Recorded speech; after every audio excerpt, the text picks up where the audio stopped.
Friends, कैसे हैं आप सब लोग। तो आज हम पढ़ेंगे चैप्टर 4 का पार्ट 5 यानी कि change in profit sharing ratio में ट्रीटमेंट ऑफ डब्ल्यूसीआर। आज का जो हमारा टॉपिक है वो है treatment of workman compensation reserve. ये जो टॉपिक है सिर्फ इस चैप्टर का हिस्सा नहीं है, इसके आगे के chapter like admission, retirement, death, in chapters में भी इसका यूज होगा।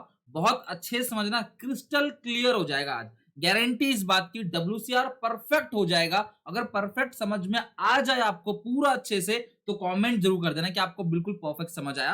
अब हम शुरू करते हैं वर्कमैन कॉम्पनसेशन रिजर्व। पहले काम करते हैं, मीनिंग समझ लेते हैं वर्कमैन कॉम्पनसेशन रिजर्व का। ये होता क्या है?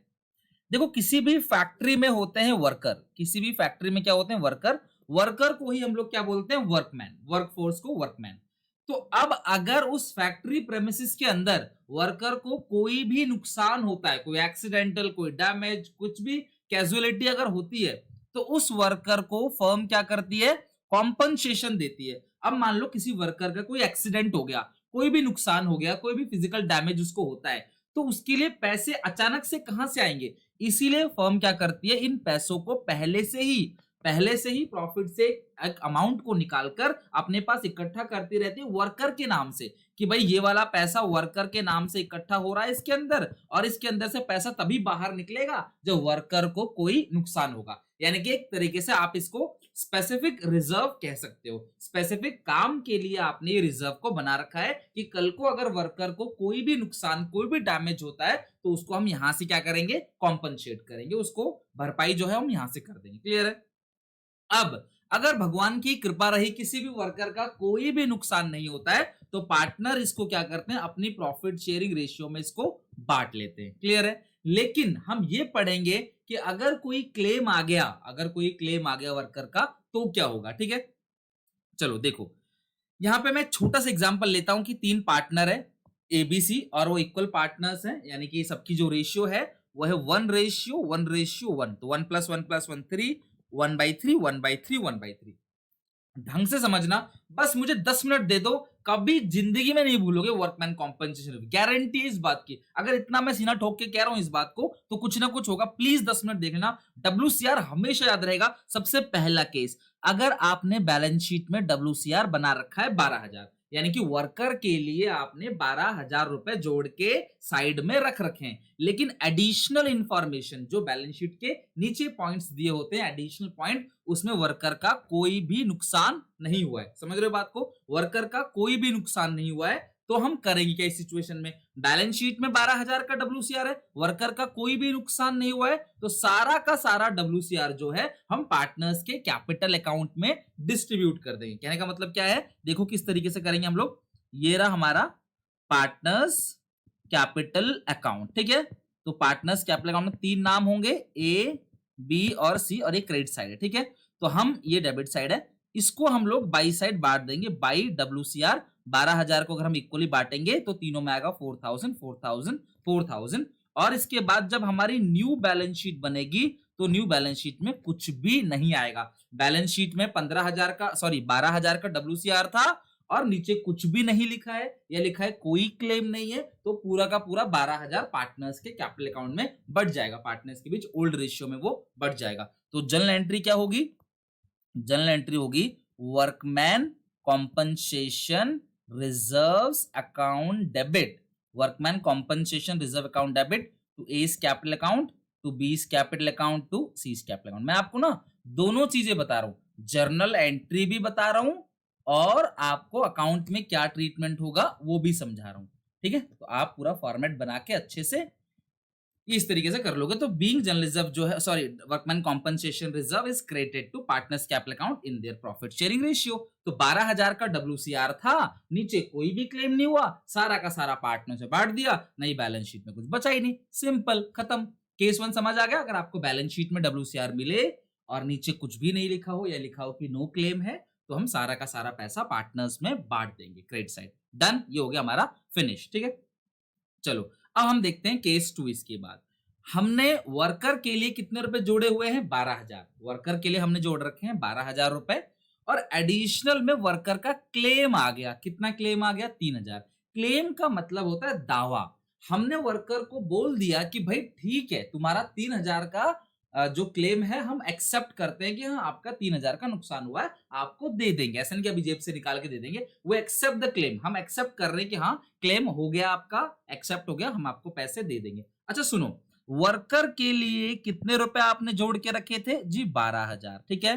क्लेम कितने का आया बताओ जरा? 3,000। तो अभी भी वर्कर्स में कितना बांट सकते हो? 12,000 रुपए आपने जोड़ा, 3,000 रुपए क्लेम आ गया, तो यानी कि अभी भी 9,000 रुपए हैं आपके पास, उसको आप एबीसी में उनकी ओल्ड रेशियो में बांट दोगे। आगे बात समझ? तो ये जो 9,000 रुपए बचा, अगर देखो नीचे होता 4 तो बढ़ता कितना 8, नीचे होता 5 तो बढ़ता कितना 7, अगर नीचे होता यहाँ पे 8 लिखा होता तो बढ़ता 4, यहाँ पे 9 लिखा होता तो बढ़ता कितना 3, यहाँ पे 11 लिखा होता तो बढ़ता कितना 1, यानी कि आपका जो अमाउंट लायबिलिटी बन गया उसको छोड़कर बाकी सारा बांट दो। सिंपल सोचो ना, 12,000 रुपए जोड़ रखा है, नुकसान हुआ 3 का, 12 में से 3 निकाल के दे देंगे, और बाकी जो 9,000 रुपए है वो 9,000 रुपए हम अपने पार्टनर्स में आपस में बांट लेंगे। समझ रहे हो बात को? अच्छा और समझना भी, तो ये आपने बांट दिया, लेकिन जब आप नई बैलेंस शीट बनाओगे, नई वाली बैलेंस शीट, तो उसमें ये जितना भी, आप सुनो पंच लाइन सुन लो, एडिशनल में जो भी क्लेम लिखा हो वो हमेशा नई बैलेंस शीट में आएगा, provision for workman compensation claim के नाम से। ध्यान से सुनो, एडिशनल पॉइंट में जो भी क्लेम आएगा वो हमेशा नई वाली बैलेंस शीट में जाएगा, लायबिलिटी साइड। किस साइड? Liability side. किस नाम से? Provision for workman compensation claim. देखो जर्नल एंट्री क्या होगी इसके अंदर, सुनो, जितना डब्ल्यूसीआर बैलेंस शीट में था उसको डेबिट करेंगे। देखो, वर्कमैन कॉम्पनसेशन रिजर्व पहले भी डेबिट किया था, अभी भी डेबिट किया, कितने से बताओ जरा? 12,000। वर्कमैन कॉम्पनसेशन रिजर्व कितने का है? 12,000। To, provision for workman compensation claim, provision कितने का बन गया बताओ जरा? प्रोविजन बना है 3,000 का, और बाकी 9,000 का किस किस में बढ़ गया? बाई टू ए, यानी टू बी और to C. Capital account, capital account और कैपिटल अकाउंट, तो यानी कि ये अमाउंट आएगा 3,000, 3,000, 3,000। ठीक है, तो क्लेम बन गया कितने का? 3,000 का, और बाकी जो 9,000 है वो पार्टनर्स के कैपिटल अकाउंट में हमने क्या कर दिया? बांट दिया। ओके डन, आ गया समझ में? तो अगर 12,000 रुपए आपने जोड़े हुए हैं, नीचे क्लेम कम है, सुनना, नीचे क्लेम कम है, तो जितना वाला अमाउंट कम है वो चलाएगा प्रोविजन फॉर कॉम्पनसेशन क्लेम के अंदर, और बाकी सारा का सारा पार्टनर्स में वही ओल्ड रेशियो में बढ़ जाएगा। समझ रहे बात को? अब आपके मन में सवाल आ रहा होगा ना कि सर अगर ये 12,000 से ज्यादा होगा तो क्या होगा? उसी के लिए आप चेक करो केस नंबर 3। एक बात मैंने पहले ही कहा था आपको, क्या? कि जो भी एडिशनल में लिखा होगा वो नई बैलेंस शीट में चला जाएगा। किस नाम से? Provision for workman compensation claim. चलो आप इसको ट्राई करो जरा। वर्कर के लिए कितने रुपए जोड़े हुए हैं आपने? 12,000, और क्लेम कितना हो गया? 15,000 का। तो क्या पार्टनर्स कैपिटल अकाउंट में कुछ बांट पाओगे? नहीं बांट पाओगे। क्यों? क्योंकि भैया आपने जोड़े तो कुल 12,000 है, नुकसान कितने का हो गया? 15,000 का। तो इसमें से 12,000 तो आप उसमें से सेट ऑफ कर लोगे जो आपने जोड़ रखा है। अभी आपको जो नुकसान हो गया 3,000 का, उसके लिए रीवैल्यूएशन अकाउंट में डेबिट साइड भेज दोगे, to side, to provision for workman compensation claim. कितना नुकसान हो गया बताओ जरा? 3,000 का नुकसान हो गया आपको। To provision for workman compensation claim कितना हो गया? 3,000, यानी कि एक्स्ट्रा 3,000 का नुकसान हो गया, वो रिवैल्यूएशन में चला जाएगा। किस साइड? Debit side. और जब आप नई बैलेंस शीट बनाओगे तो न्यू बैलेंस शीट, मैंने कहा ही था आपको, जितना भी एडिशनल पॉइंट में लिखा है, जितना भी एडिशनल पॉइंट में लिखा है उसे आप नई बैलेंस शीट में दिखा दोगे लायबिलिटी साइड। समझ गए बात को? यानी कि देखो सिंपल सिंपल सी बात है, यही बस 3 केस है। एक बार नीचे कुछ भी नहीं है, एक बार नीचे ऊपर वाले अमाउंट से कम है, एक बार नीचे ऊपर वाले अमाउंट से ज्यादा है। बस सिंपल, एक बार नीचे कम, एक बार नीचे ज्यादा, एक बार नीचे कुछ नहीं है, यही केस है। अगर ज्यादा है नीचे, डब्ल्यूसीआर कभी भी रिवैल्यूएशन में नहीं जाता है। अगर अगर आपने प्रोविजन कुल 12 का बनाया है और नीचे 15 है, यानी नीचे अगर ज्यादा है, तो जितना भी एक्सेस अमाउंट है वो रीवैल्यूएशन अकाउंट में डेबिट साइड चला जाएगा। प्रोविजन किसी भी केस में रीवैल्यूएशन के क्रेडिट साइड नहीं आता है, वो डेबिट साइड जाएगा अगर आपका प्रोविजन, आपका जो क्लेम है वो ज्यादा है, नुकसान ज्यादा का हो गया तो हमें जी 12,000 तो जोड़े ही थे, नुकसान हो गया 15,000 का, तो एक्सेस जो 3,000 का नुकसान है वो हम रीवैल्यूएशन में दिखा देंगे डेबिट साइड। क्लियर है? फिर रीवैल्यूएशन की टोटलिंग कर लेंगे 3,000 रुपए, ये आ जाएगा टोटलिंग, इधर आ जाएगा लॉस, तो लॉस बांटते किसमें? बाई रीवैल्यूएशन लॉस, ये बढ़ जाएगा A capital account, B capital account, C capital account, ratio equal है तो ये बढ़ जाएगा 1,000 1,000 1,000, लॉस आ गया कितने का? 3,000 का। ओके, तो जो भी एडिशनल में लिखा है वो नई बैलेंस शीट में एज इट इज, रूल अपना एक ही रहेगा, जो भी एडिशनल पॉइंट में लिखा है वो नई बैलेंस शीट में एज इट इज चला जाएगा।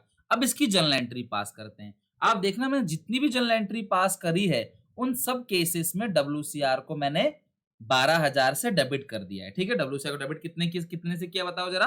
12,000 से। और क्लेम कितना बन गया? 15,000, तो लूंगा to provision for workman compensation claim 15,000। अब ऊपर जो 3,000 रुपए कम पड़ रहा है वो कहां जाएगा बताओ जरा? रीवैल्यूएशन अकाउंट के अंदर, रीवैल्यूएशन अकाउंट के अंदर। आप चाहते तो इसकी दो एंट्री भी पास कर सकते थे। पहली entry WCR account debit to provision for workman compensation claim, वो तो पूरा 12,000 से कर देते। फिर अगले एंट्री इसकी देखो, revaluation account debit to provision for workman compensation claim, to provision for workman compensation claim, और वो कितने का है? 3,000 है रीवैल्यूएशन में। तो अल्टीमेटली मैंने इन दोनों को कंबाइन करके मर्ज करके एक एंट्री पास किया। ठीक है, कंपाउंड एंट्री डब्ल्यूसीआर 12,000, रीवैल्यूएशन 3,000, और ये 12 + 3 to provision for workman compensation claim कितने का है? 15,000 का। डन। अब क्या करेंगे? अब रीवैल्यूएशन का लॉस है उसको भी बांट दो, तो लॉस को बांटने की एंट्री क्या होती है? S capital account debit. आप ना एग्जामिनेशन में पूरा फॉर्मेट बना के करना, ठीक है, पक्का आएगा एग्जामिनेशन में, चाहे इस चैप्टर में आ जाए, चाहे एडमिशन में आ जाए, चाहे रिटायरमेंट में आएगा, जरूरी है। ठीक है, तो कितना लॉस है? तीनों का 1,000 का लॉस है, ये टोटल कितना आएगा यहाँ पे? 3,000। ओके, तो इस तरीके से हो गया हमारा पूरा का पूरा डब्ल्यूसीआर के तीनों केस का ट्रीटमेंट। बहुत अच्छे से समझना, कॉपी पे बार बार लिख के करना इसको, आप समझ जाओगे इसके अंदर। ठीक है, चलो अब ये केस फॉर बनता तो कुछ नहीं है, वही ये सेम है। देखो एडिशनल पॉइंट में कितना लिखा है? 12,000, तो ये 12,000 कहां चला जाएगा? नई बैलेंस शीट में, सिंपल। और ये कितना है? 12,000। एंट्री क्या करोगे? आपने हर केस में बैलेंस शीट में जितना भी डब्ल्यूसीआर है उसको डेबिट कर दिया to provision for workman compensation claim, वो भी कितना आ जाएगा? 12,000। फिनिश। तो मुझे बताओ पार्टनर में कुछ बटेगा? अरे भाई 12,000 रुपए जोड़े थे, 12,000 का नुकसान हो गया, तो बस तुम्हारे पास कुछ बचा ही नहीं बांटने के लिए। और नई बैलेंस शीट जब होगी तो नई बैलेंस शीट में लायबिलिटी साइड आएगा provision for workman compensation claim, कितना नीचे लिखा हुआ है? जितना नीचे लिखा हुआ है वो आप बढ़ जाएगा, सिंपल। अब हर केस में देखो, केस 1 में देखना, केस 2 में, केस 3 में, जितना बैलेंस शीट में डब्ल्यूसीआर है उतने से मैंने डेबिट कर रखा है। केस 2 में देख लो, बैलेंस शीट में 12,000, यहाँ पे डेबिट भी कितने से किया है? देखो 12,000 से। आप केस 1 में भी देखो, बैलेंस शीट में 12, यहाँ डेबिट कितने से किया है? 12,000 से।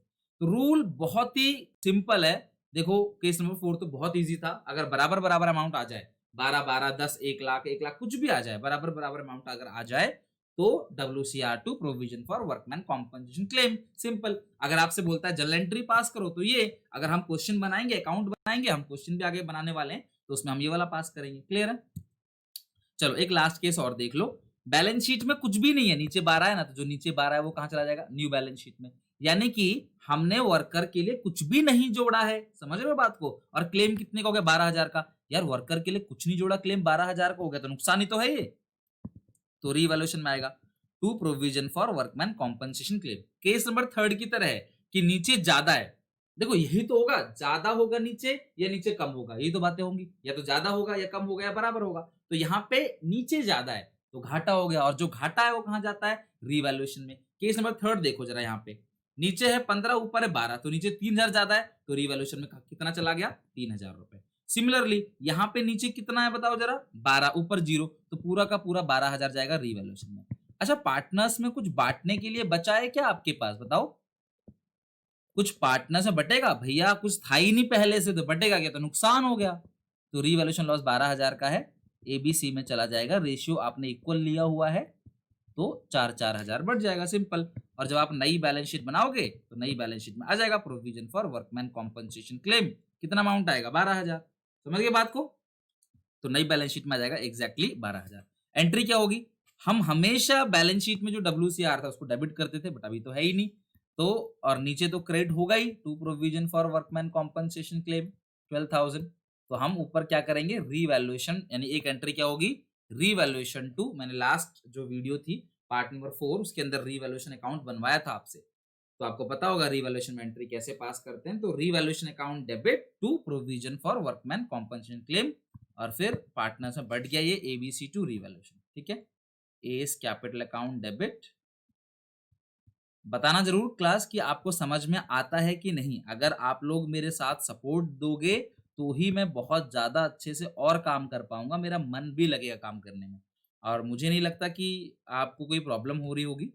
अगर हो रही है तो आप बता सकते हो। अगर हम दोनों एक दूसरे को सपोर्ट करेंगे तभी तो अच्छे से काम चल पाएगा ना। आप ही लोगों का सपोर्ट होता है जो मुझे मोटिवेट करता है, समझ रहे हो बात को? तो ये हो गया हमारा पूरा का पूरा revaluation to provision for workman compen claim और ABC टू रिवैल्यूएशन, डन। तो इस तरीके से हमने सारे के सारे केसेस निपटा दिए।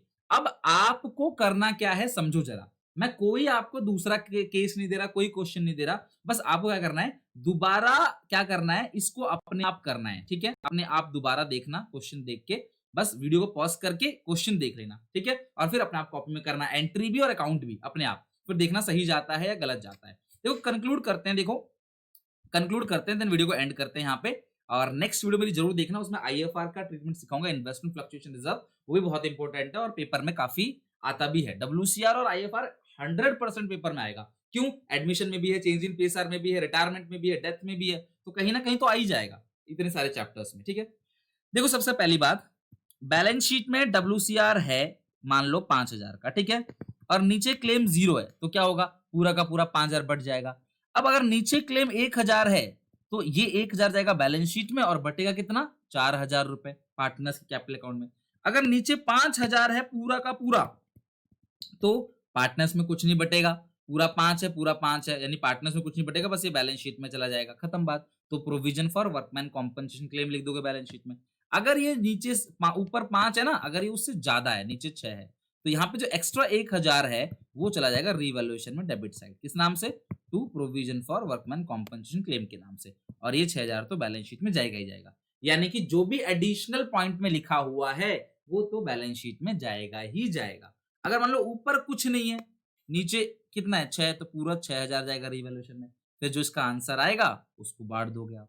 समझ रहे हो बात को? तो कम ज्यादा बराबर, बस यही केस है। नीचे अगर ज्यादा होता है तो रिवैल्यूएशन में जाता है, नीचे कम है तो जो फालतू बचा वो पार्टनर से कैपिटल अकाउंट में ओल्ड रेशियो में बढ़ जाएगा। और हमेशा ध्यान रखना, बैलेंस शीट में जो भी WCR दे रखा होगा, बैलेंस शीट में जो भी WCR दे रखा होगा वो डेबिट होगा, एंट्री के लिए बोल रहा हूं, और नीचे जितना भी दे रखा होगा वो provision for workman compensation claim नीचे क्रेडिट होगा। मान लो ऊपर 5 दिया हुआ है तो ये 5 से डेबिट हो जाएगा, और नीचे 6 दिया हुआ है तो ये 6 से हो जाएगा क्रेडिट। तो ऊपर अगर कम पड़ता है, देखो कभी नीचे तो कम पड़ेगा तो कैपिटल अकाउंट के नाम से आएगा, ऊपर कम पड़ता है तो किस नाम से आएगा, रिवैल्यूएशन अकाउंट के नाम से। क्लियर है? अगर मान लो नीचे 4 दिया होता तो ये तो 5 है तो यहाँ पे 4 आ जाता, फिर नीचे कम पड़ेगा तो नीचे जितना भी कम पड़ेगा वो पार्टनर्स के कैपिटल अकाउंट बढ़ जाएगा, तो टू पार्टनर्स कैपिटल अकाउंट 1,000 बढ़ जाएगा पार्टनर्स के कैपिटल अकाउंट में। सिंपल। उम्मीद है आपको वीडियो पसंद आई होगी, पूरा टॉपिक क्लियर होगा। अगर नहीं हुआ एक बार फिर से जरूर देखना, कोई दिक्कत परेशानी पूछना। आपको देखो मैं क्लास 12th का अकाउंटेंसी, इकोनॉमिक्स और BST पूरा सिलेबस कराऊंगा। 30 सितंबर तक हमने टारगेट रखा हुआ है कि हम 30 सितंबर तक पूरा कोर्स अच्छे से करा दें। BST का 30 डेज प्लज का मेरा पूरा कोर्स कंप्लीट है, आप ही के लिए डिस्क्रिप्शन बॉक्स में लिंक मिल जाएगा या प्लेलिस्ट में जाके देख लेना। और अकाउंट सीओ का भी शुरू कर दिया मैंने, उम्मीद है 30 सितंबर से पहले हम अपना पूरा सिलेबस पूरा अच्छे से खत्म कर देंगे। और ध्यान रखना क्लास 12th वालों, जितने भी आपके क्लासमेट्स हैं, दोस्त हैं, उन सब ग्रुप्स में हर जगह आप शेयर करो कि सब्सक्राइब करके बेल आइकन दबा दें, ताकि हम टिल एग्जाम आपको सपोर्ट करेंगे, एग्जाम तक फ्री ऑफ कॉस्ट, कोई चार्जेस नहीं होगा। Thank you very much, bye bye, मिलेंगे नेक्स्ट वीडियो में। वैल्यूएबल कमेंट और लाइक जरूर करना इस वीडियो को।